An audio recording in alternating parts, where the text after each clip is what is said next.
সামনে নির্বাচন আসতেছে, ইলেকশন আসতেছে। অনেকেই যেখানে যাবেন সেখানে মানুষ প্রশ্ন করে যে আহলে হাদিস বা সালাফি বা মুসলিম উম্মাহ, মুসলিম জাতি, তাদের করণীয় কী? প্রশ্ন যৌক্তিক, উত্তর দেওয়া কঠিন, মানুষকে বোঝানোও কঠিন, কিন্তু বোঝানো উচিত, বোঝানোর চেষ্টা করা উচিত। এখন যার বয়স ৯০ বছর, যদি বেঁচে থাকে কোনো মানুষ ৯০ বছরের বাংলাদেশে, তাহলে তাকে আপনি জিজ্ঞেস করতে পারেন যে তার জীবনে সে কয়টা নির্বাচন পার করেছে। যদি মোটামুটি পাকিস্তান আমল থেকে ধরে বাংলাদেশ আমলের বলা যায় সকল নির্বাচনে সে পার্টিসিপেট করেছে, তাহলে সে আপনাকে ভালো ফিডব্যাক দিতে পারবে যে প্রত্যেক নির্বাচনের আগে মনে করতাম এই দল জিতলে অনেক খুব ভালো হবে, তারপরে জিতার ১-২ বছর পর ওই দলকেই গালি দিত। এটি একটি চরম বাস্তব অভিজ্ঞতা। মানুষ যেহেতু শর্ট টাইমে উত্তেজিত হয়, তো ব্রেন আর কাজ করে না, লং টাইমে কেউ চিন্তা করতে পারে না। কিন্তু লং টাইমের একটা সিনারি যদি আপনার সামনে থাকে, যে কোনো মুরব্বী বসে আছে তাকে জিজ্ঞেস করতে পারেন, প্রতি নির্বাচনের আগে তার মনে হয়েছে এবার অমুক দল জিতলে খুব ভালো হবে দেশের। তারপরে দেখা যাচ্ছে ওই দলকে ভোটও দিয়েছে, ভোট দেওয়ার ১-২ মাস ২ বছর পর আবার ওকেই গালি দিয়েছে। এই জিনিসটা ঘটে কেন? এটি গণতন্ত্রের একটা মজার জিনিস। সে মজাটা হচ্ছে, ছোট বাচ্চাকে আমরা যেভাবে ললিপপ দিই, চকলেট দিই, যে বাবা তুমি কাঁদতেছো, এই চকলেটটা খাও, তাহলে ও অন্য যেটা চাচ্ছিল সেটা ভুলে যাবে। হয়তো মায়ের দুধ খেতে চাচ্ছিল সেটা ভুলে যাবে, হয়তো বাইরে যেতে চাচ্ছিল সেটা ভুলে যাবে, কিছু একটা ভুলে যাবে। ওকে ভুলিয়ে রাখার জন্য ওর হাতে চকলেট ধরিয়ে দিল। তো গণতন্ত্র মানুষের সাইকোলজি বুঝে, যারা গণতন্ত্র তৈরি করেছে তারা মানুষের সাইকোলজি বুঝে, যে মানুষের সামনে কোন মূলা ঝুলিয়ে দিলে মানুষের আবেগকে নিয়ে বারবার খেলা যাবে, বারবার মানুষের আবেগ তৈরি করা যাবে ছোট বাচ্চার মতো, আর বারবার তাকে ইউজ করা যাবে। সেই আবেগটার নাম হচ্ছে যে আপনি একটা ভোট দিতে পারবেন, এটা একটা আবেগ, যে আমি একটা ভোট দিতে পারছি। এই আবেগের মাধ্যমে আপনাকে ভুলিয়ে দেওয়া হবে গত ১৫ বছর কি হয়েছে, আগামী ৫ বছর কি হবে। মানে দেওয়ার পরের দিন থেকেই লাথি শুরু হবে। তারপরে আবার ভাববেন, গালিগালাজ করবেন, অমুক করবেন, তমুক করবেন। আবার যখন ভোট আসবে আবার উত্তেজিত হয়ে যাবেন, আবার সেই দুঃখ কষ্ট ভুলে যাবেন, আরে ভোট তো দিতে পারছি, কি মজা, এইবার শেষ করে দেব। তা ভোট দেওয়ার পর আবার লাথি শুরু হবে। এই যে এক গেম, একটা লুপ, ঘুরে ফিরে এক জায়গাতে, ঘুরে ফিরে এক জায়গায়, ঘুরে ফিরে এক জায়গায়। এই জন্য মুসলিম উম্মাহকে চিন্তা করতে হবে লং টার্ম। যারা এগুলোতে অংশগ্রহণ করছে তাদের সাথে সরাসরি শত্রুতা, এটা আমি পছন্দ করি না। আমি পছন্দ করি যে আমরাও তো চাই রাষ্ট্রে ইসলাম প্রতিষ্ঠা হোক। তাহলে উদ্দেশ্য, টার্গেট এক, বুঝার ভুল থাকতে পারে, বুঝার ভুল কম্প্রোমাইজেবল, দাওয়াত দিতে হবে, বুঝাতে থাকতে হবে। তো আমাদের উপরও কেউ কথা এটা চাপিয়ে দিতে পারবে না যে আমরা চাই না যে রাষ্ট্রে ইসলাম প্রতিষ্ঠা করতে হবে। আমরাও চাই রাষ্ট্রে ইসলাম প্রতিষ্ঠা হোক, কিন্তু আমরাও আসলে যথোপযুক্ত উপায়ে সেই লক্ষ্যে কাজ করতে পারছি না। সেই কাজ কি? আপনি নিশ্চিত থাকেন ১৬ কোটি মানুষের ভোটের যা ক্ষমতা, এক প্রথম আলো আর ব্র্যাকের ক্ষমতা তার চেয়ে কয়েকশো গুণ বেশি। ১৬ কোটি মানুষের ভোট, ব্র্যাক আর প্রথম আলোর কাছে পঙ্গপাল, তুচ্ছের মতো। পঙ্গপাল রাস্তায় বের হয়েছে, কীট পতঙ্গ, যাদেরকে পা দিয়ে পিষে দেওয়া যাবে। এই কীট পতঙ্গ হচ্ছে ১৬ কোটি মানুষ। আরও একটু দুর্বল ভাষা প্রয়োগ করা উচিত, কিন্তু জনসমাজে সেটা প্রয়োগ করা যায় না। তো এই ১৬ কোটি মানুষ তো ৫ই আগস্ট ৩৬শে জুলাইও বের হয়েছিল। কোনো দাম আছে? কোনো দাম নাই। আপনার ভোটের ৪ আনা দাম নাই, চুল পরিমাণ দাম নাই। দাম ওটাই ঘটবে যেটা প্রথম আলো চাইবে, ওটাই ঘটবে যেটা ব্র্যাক চাইবে। তাহলে কাজ কি? মুসলমান যে লাফ দিয়ে উঠেই বলে জীবন দিয়ে দিব, এটাই ভুল। যে ভাই ঘোষণা দেন জীবন দিয়ে দেব।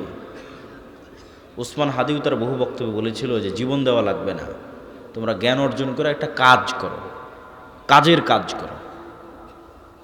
প্রথম আলোর মতো একটা প্রতিষ্ঠান তৈরি করতে জ্ঞান লাগবে, জীবন দেওয়া লাগবে না।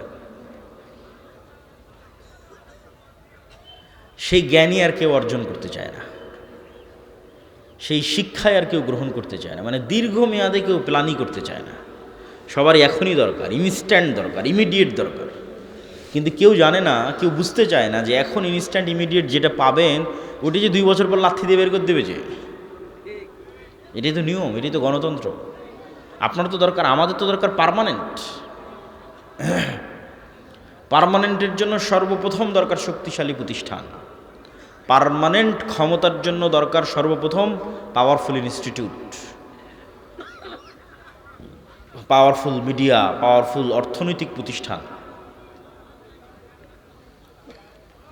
এবং এইগুলো জ্ঞান অর্জন ছাড়া সম্ভব নয়। এই জন্য আল্লাহ সুবহানাহু ওয়া তাআলা আদম আলাইহিস সালাতু ওয়াস সালামকে প্রাধান্য দিয়েছেন ফেরেশতা এবং জিনের উপর জ্ঞানের কারণে। তলুতকে প্রাধান্য দিয়েছেন জ্ঞানের কারণে, নেতৃত্ব দিয়েছেন জ্ঞানের কারণে। দাউদ সুলাইমানকে নেতৃত্ব দিয়েছেন হিকমাহ, জ্ঞানের কারণে। জ্ঞান শক্তি, জ্ঞান ক্ষমতা। আজকে সারা পৃথিবীর জ্ঞান কুক্ষিগত করে রেখেছে পাশ্চাত্য, জ্ঞান কুক্ষিগত করে রেখেছে আমেরিকা, ইউরোপ। জ্ঞানকে কুক্ষিগত করে রেখেছে, জ্ঞান যেটা আলটিমেটলি আপনি গবেষণা করলে এখানেই গিয়ে পৌঁছবেন, যে এখানে সবচেয়ে বড় বিষয় হচ্ছে জ্ঞান। আমেরিকার কাছে যেটা সর্বোচ্চ পর্যায়ের প্রযুক্তি আছে, ওই প্রযুক্তি শুধু ইসরায়েলকে দেয়, শুধু ইসরায়েলকে। সৌদি আরব, কুয়েত, কাতার, বাহরাইন, দুবাই, এদের সাথে যত সম্পর্ক থাকুক, এদেরকে যে প্রযুক্তি দিবে সেটার চাইতে 500 বছর এগিয়ে প্রযুক্তি আছে আমেরিকার কাছে। তারপর এদেরকে যেটা দিবে সেটাও টাকার বিনিময়ে বিক্রি করবে, আসল প্রযুক্তি শিখাবে না। কোনো কিছু নষ্ট হয়ে গেলে ঠিক করতে যেতে হবে তাদের কাছে। এটা জ্ঞানের যুদ্ধ। এই জন্য দেখবেন যে ইরানের বড় বড় বিজ্ঞানীদের বাছাই করে করে হত্যা করা হচ্ছে। হামাসের বড় বড় যারা জ্ঞানী নেতা আছে তাদের বাছাই করে হত্যা করা হচ্ছে। উসমান হাদিকেও এই একই কারণে হত্যা করা হয়েছে। কেননা ওর মতো এত জ্ঞান নিয়ে এত উপস্থিত তর্ক বিতর্ক করার মতো কোনো ছাত্র নেতা ছিল না, নাই, এখনো নাই। এই জন্য জ্ঞানকে এবং সৎ সাহসকে বিশ্ব ভয় পায়। জ্ঞান এবং তার সাথে সৎ সাহস। জ্ঞানী অনেক মানুষ হতে পারে, কিন্তু কত জ্ঞানী আছে বিক্রি হয়ে যায় টাকার কাছে। কত জ্ঞানী নেবেন? ব্রেইন ড্রেইন বলে একটা কথা আছে, শিক্ষিত ছেলেরা বুঝতে পারবে, যে আমাদের দেশে কত মানুষ, কত মেধাবী সন্তান, যেহেতু আমরা মেধা গুরুত্ব দিই না। আমেরিকা, ইউরোপ তারা তো মেধার মূল্যায়ন বুঝে, তারা মেধার মূল্যায়ন করে, তখন এখান থেকে মেধা চলে যায় আমেরিকায়, মেধা চলে যায় ইউরোপে, ওখানে গিয়ে সেটেল হয়ে যায়। এটাকে বলে ব্রেইন ড্রেইন, মানে মেধা পাচার, টাকা পাচারের মতো মেধা পাচার হয়ে যায়। তাহলে মেধা আছে, কত মেধাবী ছাত্র শিক্ষক নেবেন, কিন্তু বিক্রি, টাকার কাছে বিক্রি। কিন্তু মেধার পরেও থাকবে সৎসাহস, এটি ব্যতিক্রম। সৎসাহস নিয়ে টাকার কাছে বিক্রি না হয়ে সেই মেধাকে কাজে লাগিয়ে দেশ ও জাতির জন্য কিছু করবে, এটা খুবই ব্যতিক্রম। এটা তেমন একটা ঘটে না। এই জন্য আমার সব বক্তব্যে বলেছি যে সর্বপ্রথম লাগবে জ্ঞান এবং শিক্ষা, তারপরে লাগবে সৎ সাহস, সততা, আমানতদারিতা, ন্যায় পরায়ণতা। সব বক্তব্যে বলা আছে যে আজকের মুসলমানদের সবচেয়ে বড় সংকট হচ্ছে, মুসলমানেরা যেহেতু দীর্ঘদিন ব্রিটিশদের গোলাম ছিল, সেহেতু তারা বানু ইসরাইল হয়ে গেছে। বানু ইসরাইল হয়ে যাওয়ার কারণে তারা মিথ্যা এগুলোর সাথে যুক্ত হয়ে গেছে। ফলত তাদের মধ্যে নেতৃত্বের ক্রাইটেরিয়া নাই, নেতৃত্বের গুণ নাই। মুহাম্মদ সাল্লাল্লাহু আলাইহি ওয়াসাল্লাম যেই মানদণ্ডে ছিলেন তার ধারে কাছে আমরা নাই। মুহাম্মদ সাল্লাল্লাহু আলাইহি ওয়াসাল্লামের সাহাবীরা যেই মানদণ্ডে ছিলেন তার ধারে কাছে আমরা নাই। আপনি মুহাম্মদ সাল্লাল্লাহু আলাইহি ওয়াসাল্লামের পুরো জীবনী খুঁজে একদিন দেখাতে পারবে না যেই দিন যেই একদিন মুহাম্মদ সাল্লাল্লাহু আলাইহি ওয়াসাল্লাম আবু লাহাবকে, আবু জাহালকে, আবু সুফিয়ানকে মুখের ভাষা খারাপ করে ব্যক্তিগত আক্রমণ করেছে, কটূক্তি করেছে।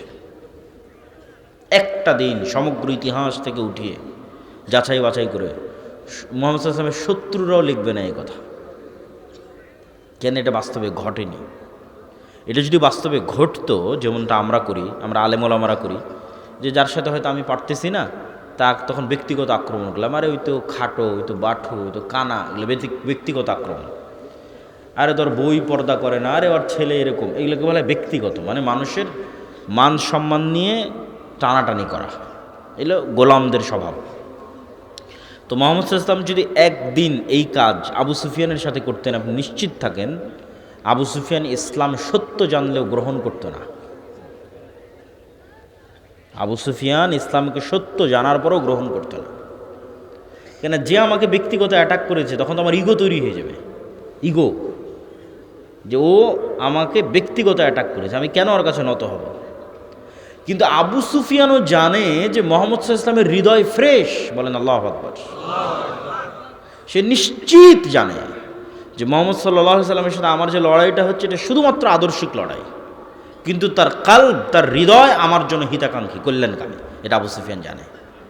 এই জন্য এটা এক সেকেন্ডের ব্যাপার যে আবু সুফিয়ান মুহাম্মদ সাল্লাল্লাহু আলাইহি ওয়াসাল্লামের হাতে হাত রেখে বলবে যে আপনার কাছে ইসলাম গ্রহণ করলাম, এটা করতে আবু সুফিয়ানের বাঁধবে না। কেন? মুহাম্মদ সাল্লাল্লাহু আলাইহি ওয়াসাল্লাম ওই ধরনের নেতা নন, ওই ধরনের কিছু তিনি করেননি। সেই ক্রাইটেরিয়া আমরা ফুলফিল করতে পারছি কিনা? রাসূল সাল্লাল্লাহু আলাইহি ওয়াসাল্লামের ওই নেতৃত্বের ক্রাইটেরিয়া নাই মুসলমানদের মধ্যে। মুসলমানদের গোলামির স্বভাব ঢুকে যাওয়ার কারণে, দীর্ঘ 200 বছর ব্রিটিশদের গোলামি করার কারণে মুসলমানদের মানসিকতা হয়ে গেছে ন্যারো মাইন্ডেড, সংকীর্ণ, যেমনটা হয়ে গেছিলো বানু ইসরায়েলের। এরা এখন 1 টাকার জন্য শুধু মিথ্যা বলবে না, 1 টাকার জন্য আরেকজনকে হত্যাও করতে পারে। এখান থেকে নেতা তৈরি হয় না, এখান থেকে গোলাম তৈরি হয়। এই জন্য আমি আমার বক্তব্যে বলেছি, গণতন্ত্র হচ্ছে গোলাম তৈরির কারখানা। কেন গণতন্ত্র গোলাম তৈরির কারখানা? গণতন্ত্রের যে কালচার, এই পুরো কালচারটা নিম্ন লেভেল থেকে উপর লেভেল পর্যন্ত মিথ্যার ওপর দাঁড়িয়ে আছে। মিথ্যা না বললে আপনি এখানে রাজনীতি করতে পারবেন না। আপনি নিশ্চিত থাকেন নির্বাচন কমিশনে যত এমপি পদপ্রার্থী হলফনামা জমা দিয়েছে, তার শতভাগই বলা উচিত, এমনি একটু ইল্লামান রাহিমা রাব্বি, এই জন্য 99% বলছি, 99% হলফনামায় মিথ্যা। ওর বাস্তব যা সম্পদ সেটা সে সেখানে দেখায়নি, সেটা সে সেখানে বলেনি। এই পুরো কালচারটা মিথ্যার উপর দাঁড়িয়ে আছে, পুরো কালচারটা। এখন আপনাকে যেহেতু ভোট নিতে হবে, আপনি আরেকজনের বিরুদ্ধে যদি না বলেন, কেমনে ভোট নেবেন? আরেকজনকে যদি ব্যক্তিগত অ্যাটাক না করেন, ছোট না দেখান যে ওই ছোট, ওই নিকৃষ্ট, ওই খারাপ, কেমনে ভোট নেবেন? কিন্তু দেখেন এই বিষয়টাই যে আপনি আরেকজনকে ছোট দেখাতে চাচ্ছেন, এটাই তো মানুষকে গোলাম বানাচ্ছে, নেতা বানাচ্ছে না। তো মেন্টালিটিটা গোলাম হয়ে যাচ্ছে, তো মানসিকতা তো গোলাম হয়ে যাচ্ছে। একজন নেতা কিভাবে এরকম হতে পারে? মানে একজন নেতা কিভাবে তার দেশের জনগণের মধ্যে বিভাজন তৈরি করতে পারে? এগুলো বুঝার জন্য, আমি যে কথাগুলো বলছি এগুলো বুঝার জন্য চিন্তা শক্তি লাগবে, ঠান্ডা মাথায় বুঝতে হবে। মুহাম্মদ সাল্লাল্লাহু আলাইহি ওয়াসাল্লাম হুনাইনের যুদ্ধে অনেক গনিমতের মাল পেয়েছিলেন। এই গনিমতের মাল, হুনাইনের যুদ্ধটা হয়েছিল কিন্তু মক্কা বিজয়ের পর। মক্কার মানুষ কেবল মুসলমান হয়েছে, এরা তো এতদিন মুহাম্মদ সাল্লাল্লাহু আলাইহি ওয়াসাল্লামের বিরুদ্ধে যুদ্ধ করত। এখন মক্কার মানুষ কেবল মুসলমান হয়ে মুহাম্মদ সাল্লাল্লাহু আলাইহি ওয়াসাল্লামের পক্ষে নিয়ে প্রথম যুদ্ধ করতেছে, হুনাইনের যুদ্ধ। তো এই গনিমতের মালের প্রায় সবই মুহাম্মদ সাল্লাল্লাহু আলাইহি ওয়াসাল্লাম মক্কার নবমুসলিমদের মধ্যে দিয়ে দিয়েছে। এখন যারা মুহাজির এবং আনসার, যারা মক্কা থেকে হিজরত করে আল্লাহর নবীর সাথে গেছিল মদিনায়, আর যারা মদিনায় আল্লাহর নবীর পাশে দাঁড়িয়েছিল, সবচেয়ে বেশি কষ্ট তো তারা করেছে। বদরের যুদ্ধ তারা লড়েছে, উহুদ খন্দক তারা লড়েছে, আল্লাহ নবীর কাঁধে কাঁধ রেখে আল্লাহ নবীর সকল দুঃখ কষ্ট তারা শেয়ার করেছে। আর আল্লাহর নবীকে সবচেয়ে বেশি কষ্ট দিয়েছে মক্কার মানুষ। আজ ইসলামের একটা অর্জন, হুনাইনের যুদ্ধে বিজয়, এই অর্জনের একটা বড় অংশ চলে যাচ্ছে সেই মক্কার মানুষের কাছে। আর বঞ্চিত হচ্ছে মুহাজির এবং আনসারেরা। তো ওই যে আব্দুর রহিম বলছিল না শয়তানের কথা, শয়তান তো সুযোগ পেয়ে গেছে যে এখানে তো বিভেদ তৈরি করা যায়, চমৎকার একটা সুযোগ। শয়তান তখন মুহাজির এবং আনসারদের অন্তরে দিয়ে দিল যে তোমাদের শুধু ব্যবহার করা হলো, কাজের বেলা দেওয়া হলো মক্কার মানুষকে। তো এই জায়গায় চাইলে রাসূলুল্লাহ সাল্লাল্লাহু আলাইহি ওয়াসাল্লামও বিভেদ তৈরি করতে পারতেন, কেননা বিভেদ শয়তান চায়। আপনাদের ভাষায় যদি বলি, বাংলাদেশের ঐতিহাসিক প্রেক্ষাপটে যদি বলি যে মুক্তিযোদ্ধা বনাম রাজাকার, এইভাবে একটা দেশের মানুষকে বিভক্ত রাখা, এটা হচ্ছে ভারতীয় রাজনৈতিক বয়ান।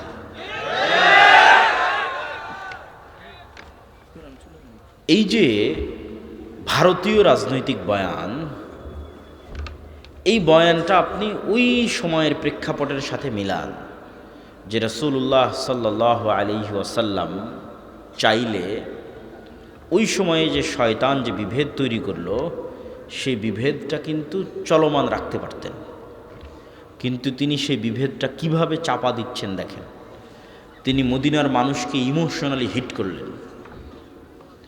ইমোশনাল ইন্টেলিজেন্স, ইমোশনাল কৌশলে রাসূল সাল্লাল্লাহু আলাইহি সাল্লামের চেয়ে সেরা পৃথিবীতে কেউ নাই।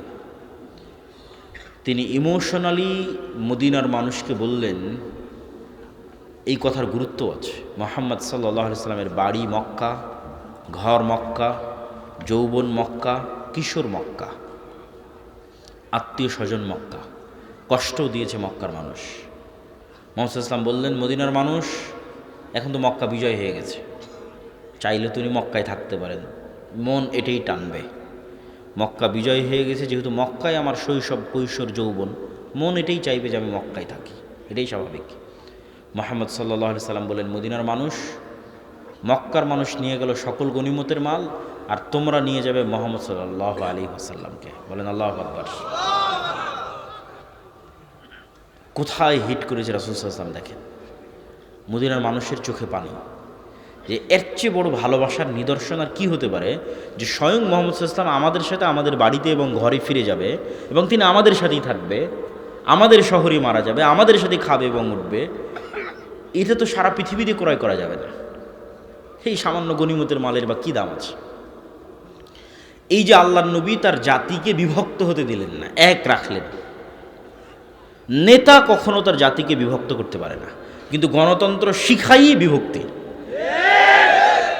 এখানে বিভক্তি তৈরি না করলে আপনি রাজনীতি করতে পারবেন না।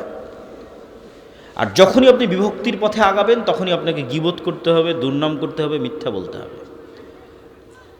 অন্যের বিরুদ্ধে তো বহু পরে। আপনি যদি একটা নির্দিষ্ট দলেরও রাজনীতি করেন, ওই দলেরই মনোনয়ন নেওয়ার জন্য ওই দলের অন্য মনোনয়ন প্রার্থীর সাথে আপনাকে যেই অসম প্রতিযোগিতায় লড়তে হবে, সেই অসম প্রতিযোগিতায় টাকার খেলা আছে, মিথ্যার খেলা আছে, দুর্নীতির খেলা আছে। আপনি ওই টাকার, ওই মিথ্যা, ওই দুর্নীতির খেলা না খেললে আপনি নিজেই নিজের দলের মনোনয়ন পাবেন না। তাহলে আমি কি বলতে চাচ্ছি যে গণতন্ত্র টপ টু বটম পুরো কালচারটা যেই সিস্টেমের উপর দাঁড়িয়ে আছে, এই সিস্টেমটা মিথ্যার সিস্টেম, গীবত এবং পরনিন্দার সিস্টেম। আর মিথ্যা, গীবত, পরনিন্দা কার স্বভাব? হ্যাঁ, শয়তানের তো অবশ্যই, কিন্তু আমি যেই টপিকে আছে, গোলামের স্বভাব। কার স্বভাব? আর একটু জোরে বলেন, কার স্বভাব? গোলামের স্বভাব। তাহলে এই কালচারের মধ্যে দিয়ে যত এমপি সংসদ ভবনে যাচ্ছে, এরা স্বাধীন না গোলাম? গোলাম। এরা নেতা না গোলাম? গোলাম। এই জিনিসটা যেই দিন আপনি বুঝে যাবেন, সেই দিন আমার মেসেজ আপনাদের কাছে ক্লিয়ার হয়ে যাবে যে আমরা প্রকৃত নেতা তৈরি করতে চাচ্ছি। আমরা চাচ্ছি যে মুসলমানদের মধ্যে প্রকৃত নেতা তৈরি হোক। এই গণতন্ত্র তো গোলাম তৈরি করতেছে। যে আজকে টাকা দিয়ে মনোনয়ন কিনেছে, সে কাল এমপি হওয়ার পর, মন্ত্রী হওয়ার পর, এমনকি প্রাইম মিনিস্টার হওয়ার পর টাকার কাছে বিক্রি হয়ে যাবে।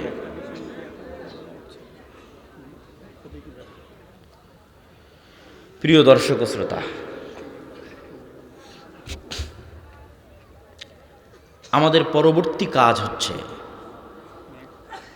ঈমান বিল গায়বে ইয়াকিন এবং পূর্ণাঙ্গ তাওহীদ।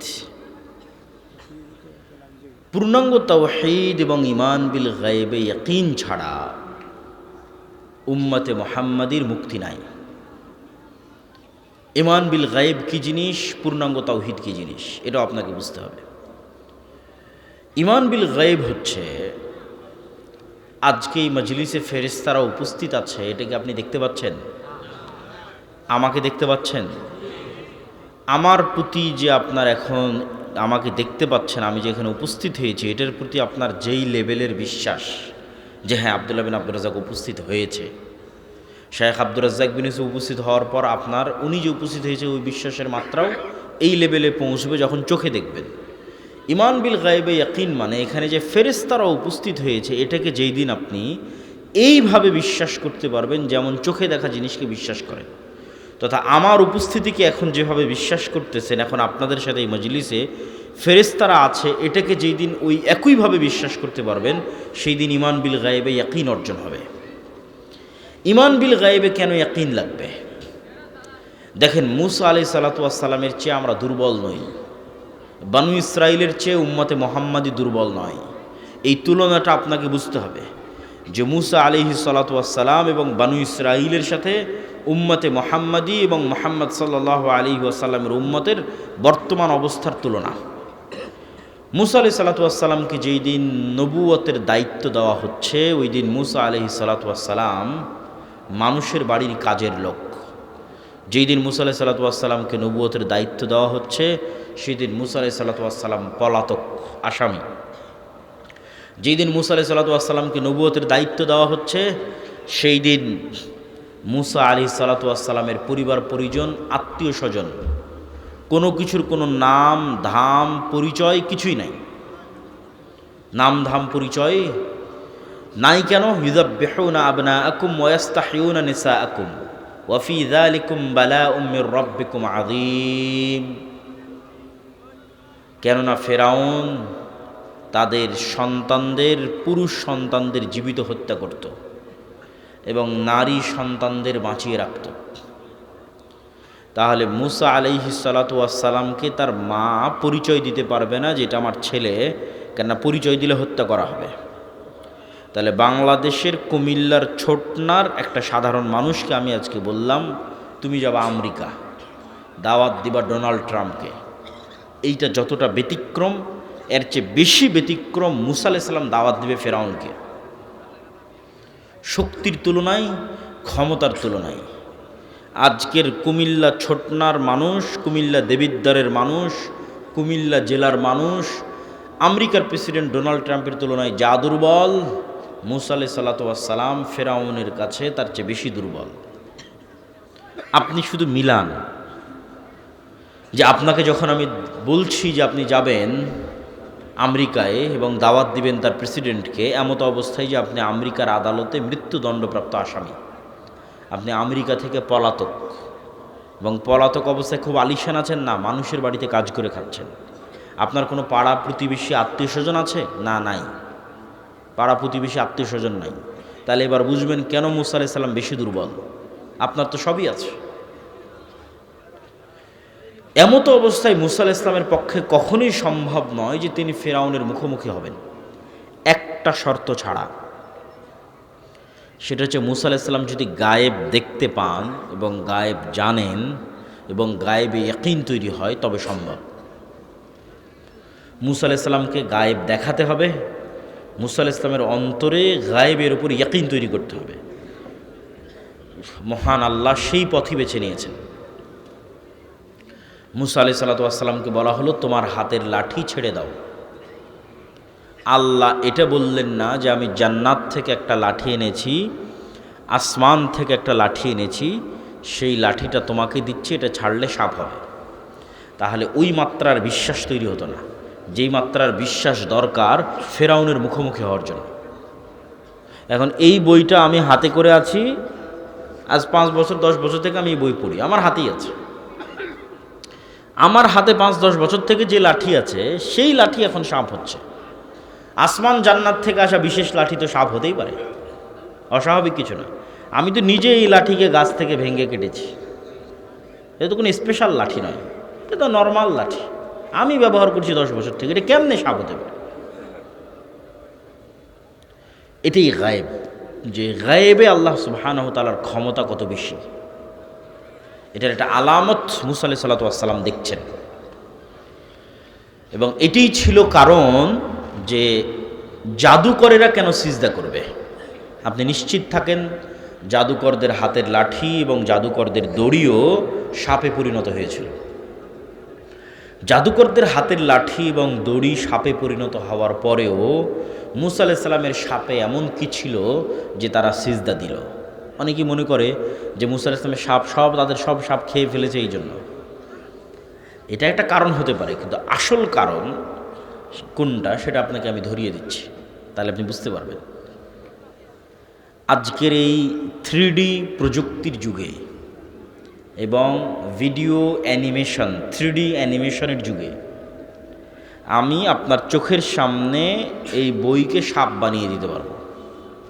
কিসে? স্ক্রিনে, মোবাইলের স্ক্রিনে, টিভির স্ক্রিনে, কম্পিউটারের স্ক্রিনে আমি অ্যানিমেশন করব, ডিজাইন করব, আপনার চোখের সামনে দেখবেন যে এই বইটা আস্তে আস্তে সাপ হয়ে যাচ্ছে। স্ক্রিনে দেখতে পাবেন ডিজাইনের মধ্যে। এই বইটা এখন সাপ হয়ে গেল, ঠিক আছে, স্ক্রিনে দেখতে পাচ্ছি সাপ হয়ে যাচ্ছে। আবার যদি 3D কোনো চশমা চোখে দেন, আবার ওই সাপ যদি ছোবল মারে, তাহলে ওই চশমা চোখে দিলে মনে হবে স্ক্রিন থেকে বের হয়ে এসে আমাকে ছোবল মারতেছে। ওই প্রযুক্তিও আছে। আবার চোখ থেকে চশমা খুললে দেখবেন আরে না, সাপ তো স্ক্রিনেই আছে। তাহলে এই বইটা সাপে পরিণত হয়েছে চোখে। বাস্তবে কি? বাস্তবে নয়। আজকের বিজ্ঞানের পক্ষে সম্ভব নয় যে এটাকে সাপে পরিণত করবে বাস্তবে। কোথায় সম্ভব? চোখের ভেলকিতে, ডিজাইনে সম্ভব, 3D অ্যানিমেশনে সম্ভব। এটাও দেখানো সম্ভব যে এসে আপনাকে ছোবল মারতেছে, আপনি ভয় পাবেন, এটাও দেখানো সম্ভব। তাহলে তাদের লাঠি এবং তাদের দড়ি সাপে পরিণত হয়েছিল, এটা ছিল চোখের ভেলকি। ঠিক আজকের যুগের স্ক্রিনের, মোবাইল কম্পিউটারের স্ক্রিনের ডিজাইন, দ্যাটস ইট। আর মুসা আলাইহিস সালাতু ওয়াস সালাম এটা ছিল আস্ত যেই সাপ এখন মেঘনা নদীতে ঘুরে বেড়াচ্ছে, এই বইটা এখন সেই সাপে পরিণত হয়েছে। আস্ত যেই সাপ মেঘনা নদীতে ঘুরতেছে, চোখের ভেলকি না। মুসা আলাইহিস সালামের হাতের লাঠি আস্ত জ্যান্ত জীবন্ত সাপে পরিণত হয়েছিল। আর জাদুকরদের লাঠি এবং দড়ি আস্ত জ্যান্ত জীবন্ত সাপে পরিণত হয়নি। আমাদের আজকের যুগের যেমন 3D ডিজাইন, এরকম কোনো এক প্রযুক্তির মাধ্যমে, জাদুকরী কোনো প্রযুক্তির মাধ্যমে চোখের ভেলকিতে মনে হচ্ছিল যেন সাপ।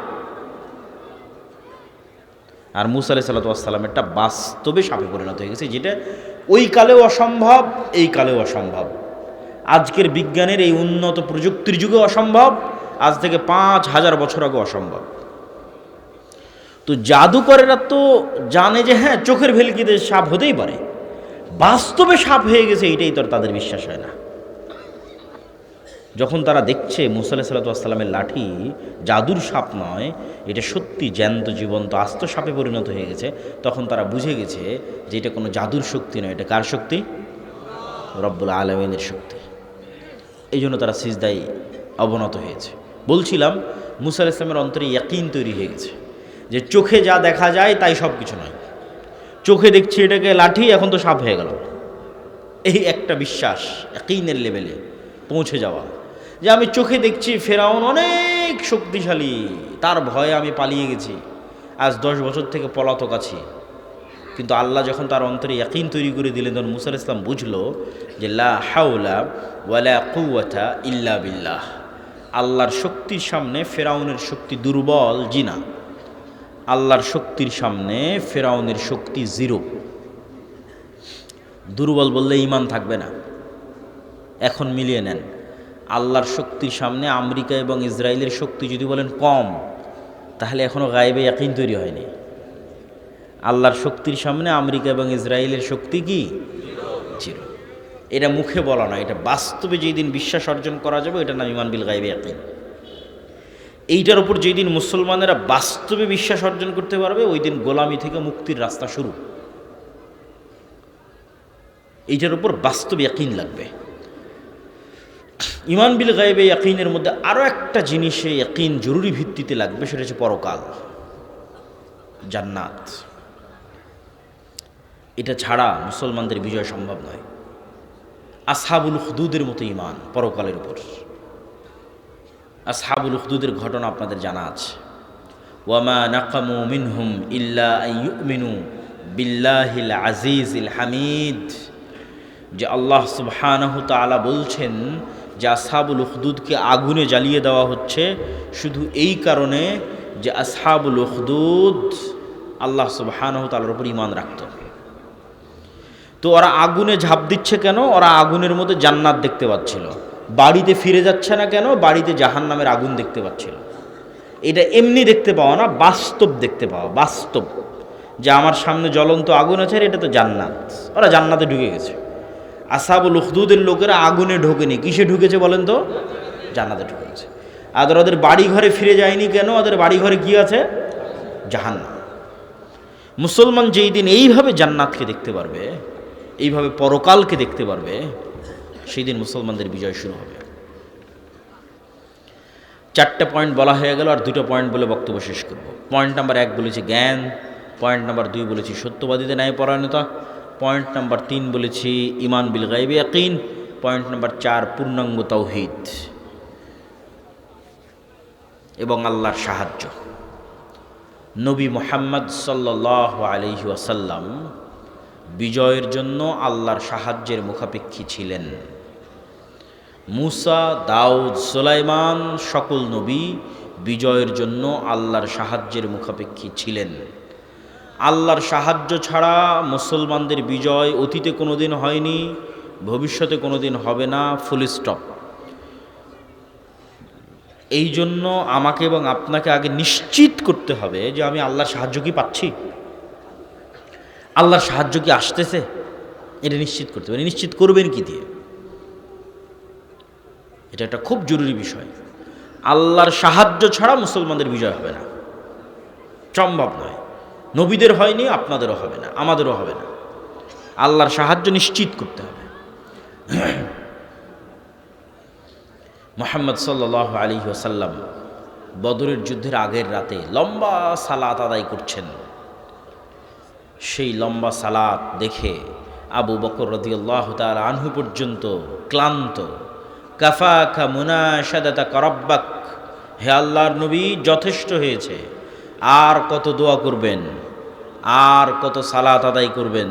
আপনি তো আল্লাহর নবী, আল্লাহ তো আপনাকে বিজয় দিবেই, আর কত?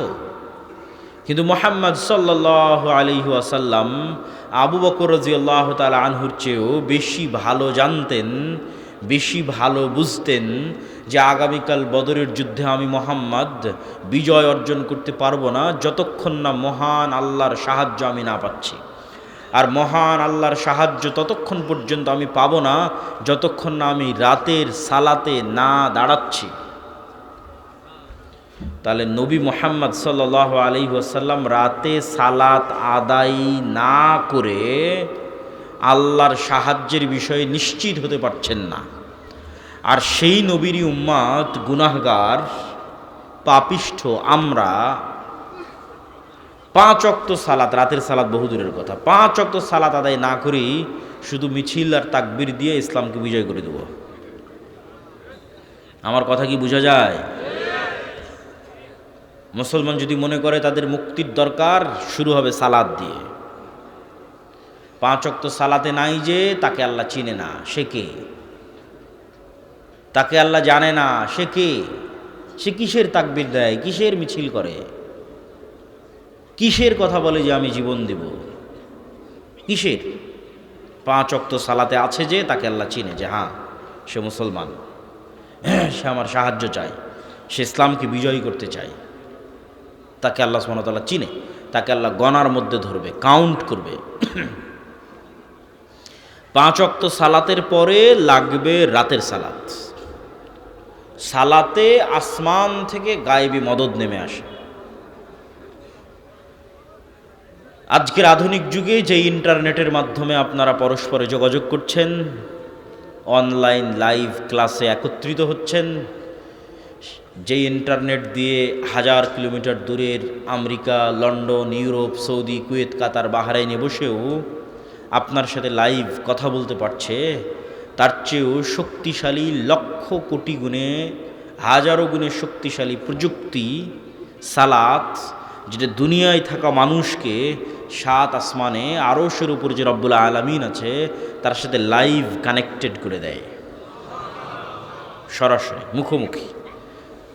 সালাতে দাঁড়ানো আর রব্বুল আলামিনের মুখোমুখি হওয়া, এটা একটা পদ্ধতি, এটা একটা ওয়ে, যেটা কাজে লাগিয়ে সাত আসমানে রব্বুল আলামিনের সাথে কানেক্টেড হওয়া যায়, লাইভ কানেক্টেড হওয়া যায়।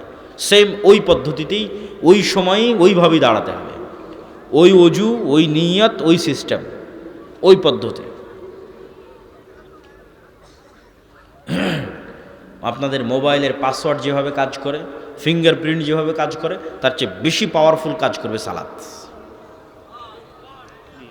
যে আপনি চাপ দিলেন ওপেন হয়ে গেল, ওর চেয়ে বেশি পাওয়ারফুল। দাঁড়াবেন, সাথে সাথে রব্বুল আলামিন আপনার সাথে কানেক্টেড হয়ে গেল। এই জন্য নবী এবং রাসূলগণ যে কোনো বিপদে পড়ে আগে কি করতেন?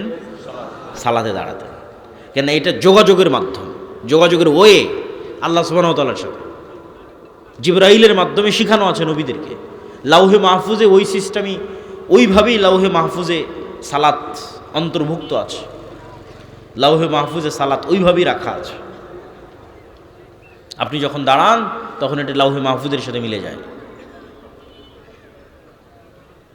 এই চিত্র, এই দৃশ্য লাউহে মাহফুজের সাথে মিলে যায়। লাউহে মাহফুজের সালাত এভাবেই রাখা আছে।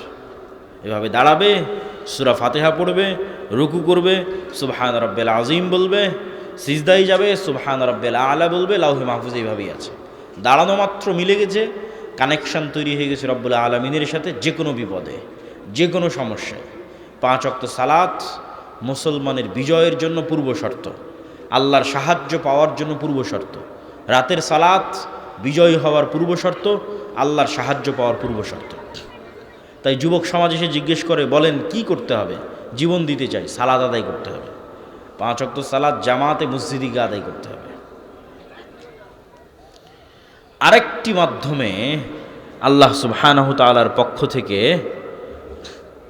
একটু যদি শায়েখকে দেখতেন আসতেছে কিনা, তাহলে ওই হিসেবে আমি বক্তব্য সামনে আগাবো। আরেকটি মাধ্যমে আল্লাহ সুবহানাহু তাআলার সাহায্য পাওয়া যায়, সেটা হচ্ছে জিকির। জিকিরটা আপনাকে বোঝানোর জন্য একটু বুঝতে হবে আওয়াজ বা সাউন্ড কেন পাওয়ারফুল। আজকের আমার সব বক্তব্য ভুলে গেলেও এই একটা অংশ মনে করে নিয়ে বিদায় নিয়ে, আওয়াজ বা সাউন্ড কেন শক্তিশালী। পৃথিবীর সবচেয়ে শক্তিশালী হচ্ছে আওয়াজ, পৃথিবীর সবচেয়ে শক্তিশালী হচ্ছে সাউন্ড। আমি এখন বাংলায় কথা বলতেছি না, আমি আওয়াজ তৈরি করতেছি। প্রমাণ, এখানে নিয়ে এসে একজন চাইনিজকে বসিয়ে দিয়ে ওকে বলি তুমি বক্তব্য দাও। আপনারা কিছু বুঝবেন না, খালি আওয়াজ শুনবেন, আওয়াজ শুনবেন। এখন সামনে একজন জাপানিজকে বসিয়ে দিয়ে বলে আমি বক্তব্য দিচ্ছি, বাবা তুমি শুনো।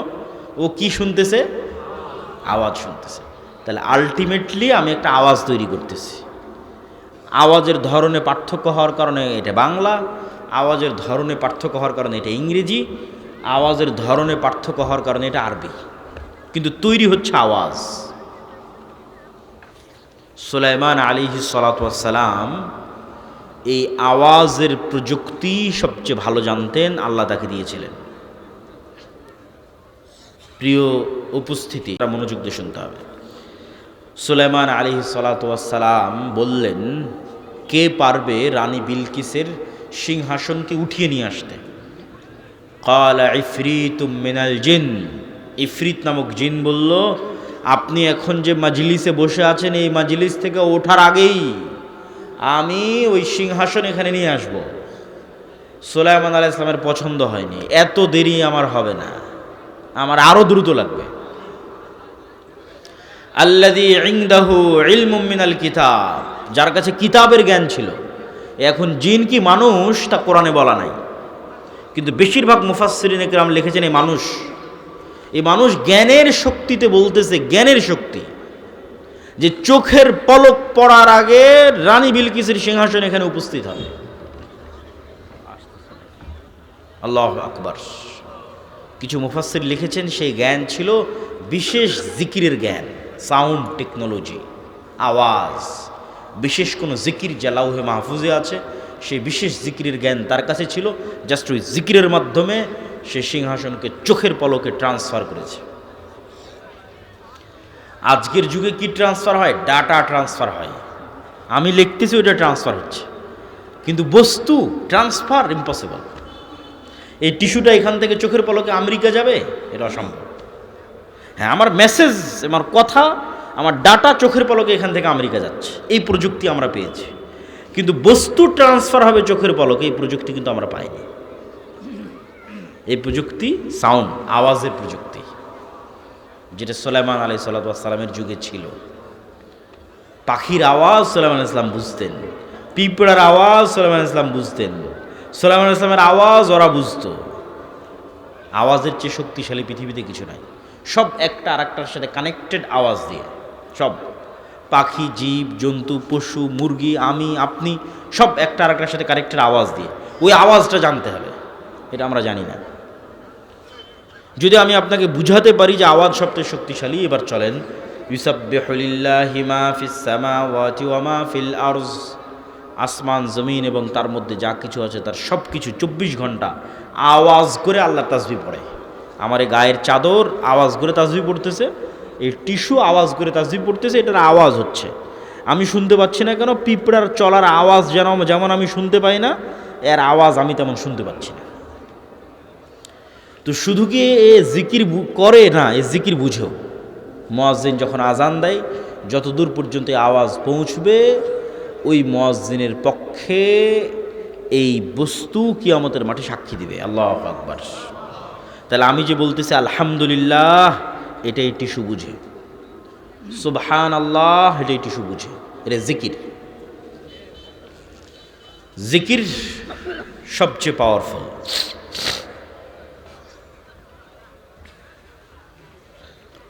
প্রিয় উপস্থিতি, প্রিয় মুসল্লিবৃন্দ, জিকিরের মধ্যে সর্বশ্রেষ্ঠ জিকির হচ্ছে সকাল সন্ধ্যার জিকির। সকাল মানে সূর্য ওঠার পূর্বে এবং সন্ধ্যা মানে সূর্য ডোবার পূর্বে। আপনারা যারা পিছনে দাঁড়িয়ে আছেন, অনেকক্ষণ থেকে আপনাদের দেখছি, ডানে বামে জায়গা আছে। এটা মাজলিসের একটা আদব, বসে পড়া। আপনারা যারা পিছনে আছেন তাদের প্রতি উদাত্ত আহ্বান যে আপনারা ডানে এবং বামে এসে বসে পড়েন।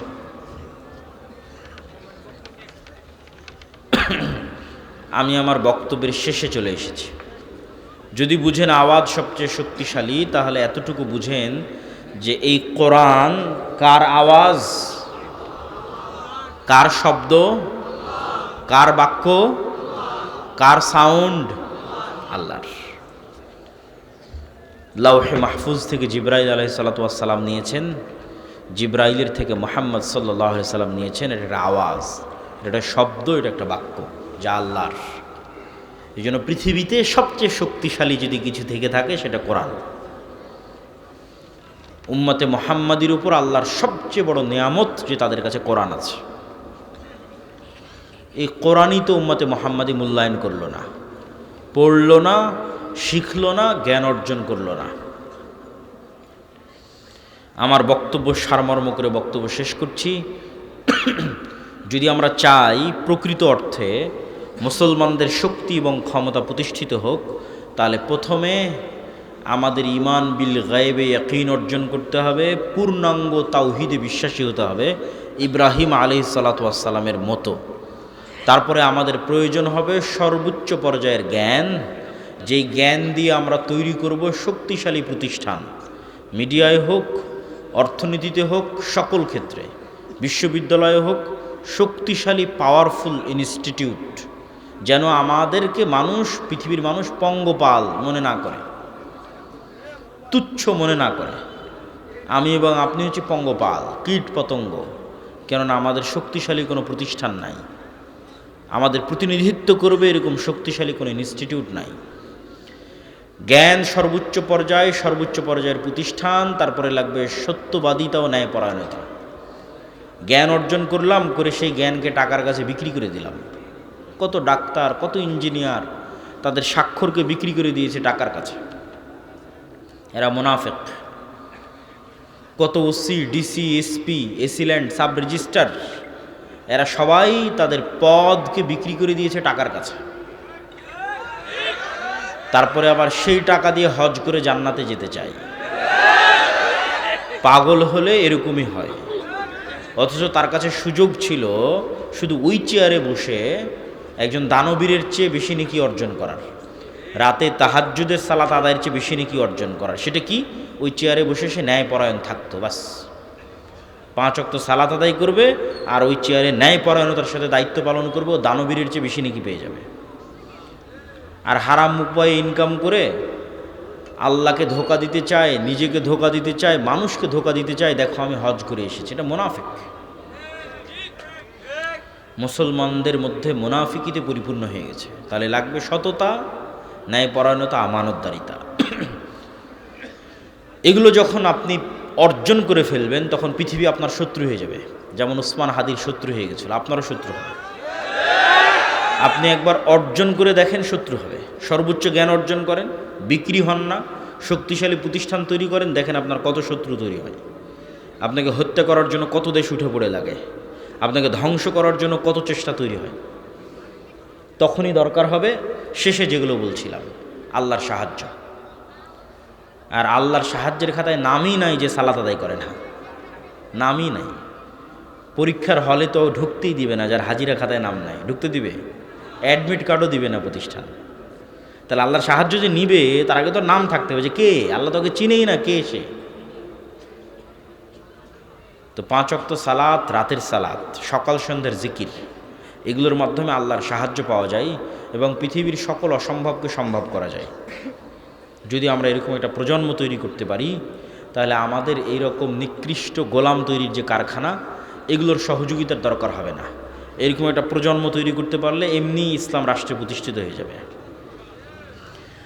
যে ওসি হিসেবে দায়িত্ব পালন করছে, যে এসিল্যান্ড হিসেবে দায়িত্ব পালন করছে, ও তো বাংলাদেশেরই সন্তান, কুমিল্লারই সন্তান, আমার আপনার সন্তান।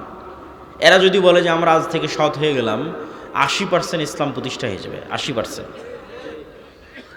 ইসলাম মানে ইনসাফ, ইসলাম মানে ন্যায় বিচার, রাষ্ট্রে ইসলাম মানে ব্র্যান্ডিং, ন্যায় বিচার। তো আমাদের এরকম একটা প্রজন্ম দরকার।